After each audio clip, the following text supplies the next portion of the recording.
بسم اللہ الرحمن الرحیم۔ تلاوتی قرآن پاک سننا بھی سنت ہے۔ حضرت عبداللہ بن مسعود رضی اللہ تعالیٰ عنہ بیان کرتے ہیں کہ نبی کریم صلی اللہ علیہ وسلم نے مجھ سے کہا، مجھے قرآن مجید سناؤ۔ میں نے کہا، کیا میں آپ کو سناؤں جبکہ قرآن اترا ہی آپ پر ہے؟ آپ علیہ السلام نے فرمایا، مجھے اچھا لگتا ہے کہ میں اسے کسی دوسرے سے سنوں۔ میں نے آپ کے سامنے سورہ نساء ابتدا سے آیت تک سنائی تو آپ صلی اللہ علیہ وسلم یہ آیت کریمہ سن کر رو پڑے۔ فرمان مصطفیٰ صلی اللہ علیہ وسلم، دل سخت کیوں ہوتا ہے؟ اللہ تعالیٰ کے ذکر کے سوا زیادہ گفتگو نہ کرو، کیونکہ اللہ تعالیٰ کے ذکر کے بغیر زیادہ کلام کرنا دل کی سختی کا باعث ہے۔ ہمارے پیارے نبی صلی اللہ علیہ وسلم کا فرمان علی شان ہے کہ اللہ تعالیٰ کے سوا زیادہ گفتگو نہ کرو، کیونکہ اللہ تعالیٰ کے ذکر کے بغیر زیادہ کلام کرنا دل کی سختی کا باعث ہے، اور سخت دل آدمی اللہ تعالیٰ سے بہت دور ہوتا ہے۔ نبی کریم صلی اللہ علیہ وسلم کا فرمان علی شان ہے کہ مومن کو جب موت آتی ہے تو اس کی پیشانی پر پسینہ آ جاتا ہے۔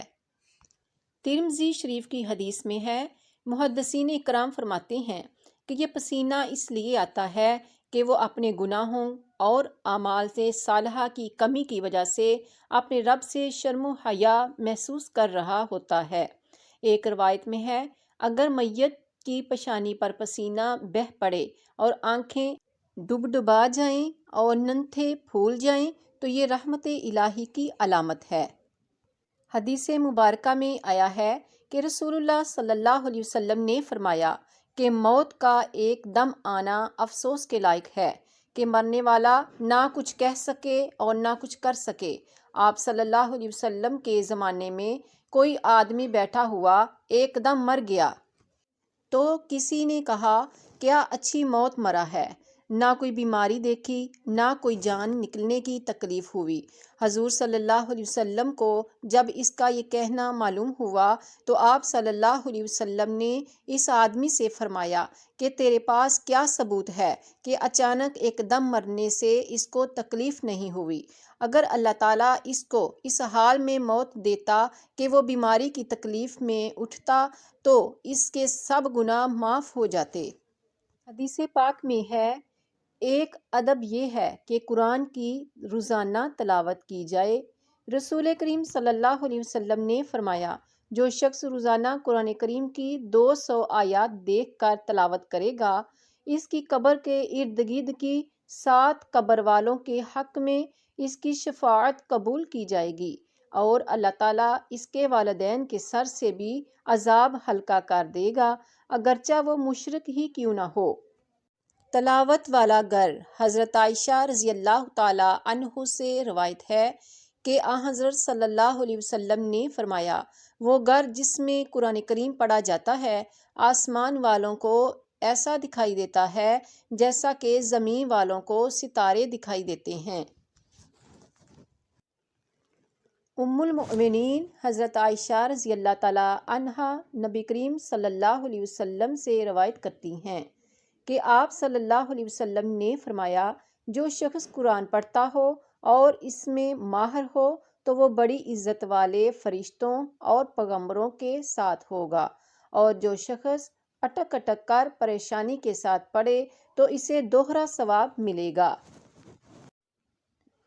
حضرت عائشہ رضی اللہ تعالیٰ عنہا فرماتی ہیں کہ میں نے بعض نمازوں میں رسول اللہ صلی اللہ علیہ وسلم کو یہ دعا کرتے ہوئے سنا، اللہم حاسبنی حسابا یسیرا، اے اللہ میرا حساب آسان فرما دیجئے۔ میں نے عرض کیا، اے اللہ کے نبی صلی اللہ علیہ وسلم، آسان حساب کا کیا مطلب ہے؟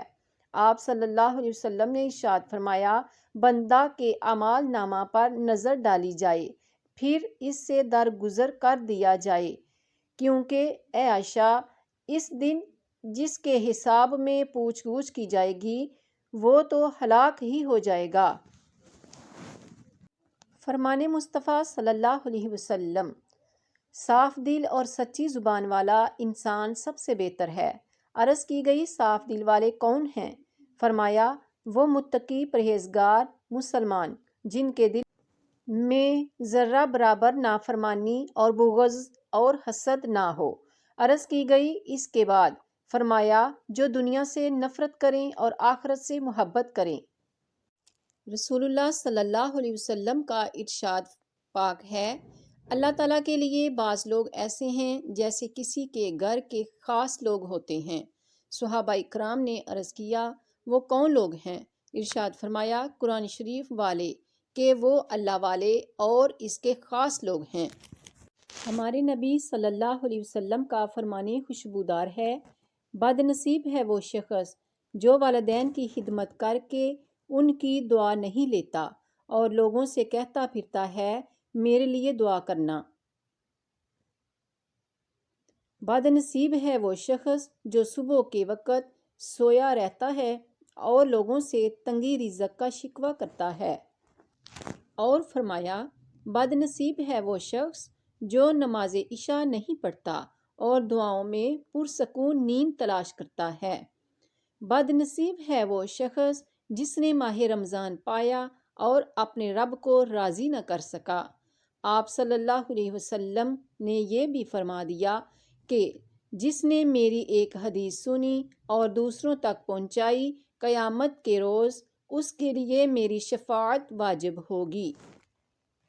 حضرت علی رضی اللہ تعالیٰ عنہ نے فرمایا اے ابن آدم مالداری سے خوش نہ ہوا کر اور فقر سے مایوس نہ ہوا کر اور مصیبت سے غمگین نہ ہوا کر اور خوش حالی سے تکبر میں نہ پڑنا، کیونکہ سونے کو آگ کے ذریعے ہی پرکھا جاتا ہے، اسی طرح نیک بندے کو مصیبت کے ذریعے جانچا جاتا ہے، اور تو اپنی مرادوں کو اپنی خواہشات کو ترک کیے بغیر نہیں پا سکتا اور اپنی امیدوں کو ناپسندیدہ چیزوں پر صبر کیے بغیر نہیں پورا کر سکتا، اور چند فرائض آپ پر جو سونپے گئے ہیں ان کو پورا کرنے میں اپنی پوری کوشش صرف کرتے رہا کرو، اور اللہ نے جو تیرے لیے فیصلہ کیا ہے اس پر راضی رہا کرو۔